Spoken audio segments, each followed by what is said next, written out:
Peninsula Petroleum, global bunkering with local knowledge. If you had $1 billion to invest in shipping, what would you do?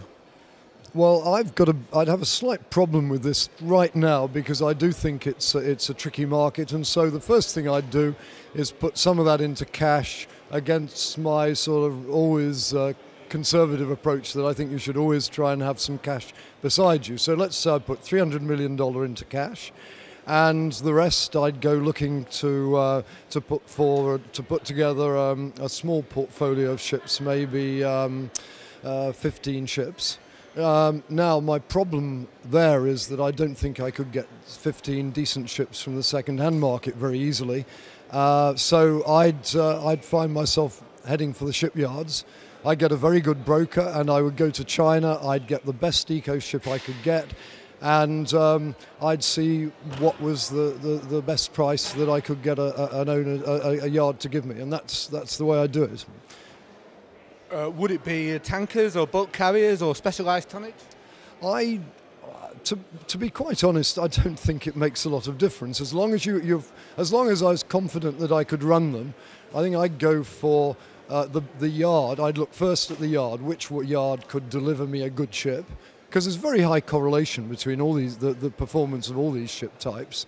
What I want is a ship with a good residual value, so that I can turn it over quite easily in a few years' time when times are better. So I'd go smaller rather than bigger, and I think my preference would be, I think maybe an Aframax tanker at the moment, or perhaps some products tankers would be a good deal. But I think I'd be waiting to see what the shipyard would offer me. What's the biggest insight you have taken from your long and illustrious career as a shipping economist? Now that's a tough question. I have to say that as an analyst, I do believe that everybody who's involved in making these very difficult decisions about shipping, and they are very difficult decisions, should spend a little time themselves, the decision maker, sitting down and looking at the numbers. And then when they've had a look at the numbers, they decide what the numbers mean, and they completely forget that, and they go and do what their instinct tells them to do, you know?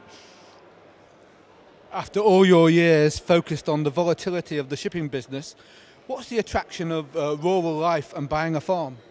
Oh, well, I bought the farm just after Lehman Brothers, and I thought it was pretty good asset, pretty cheap, with solid value and a good place to put my money.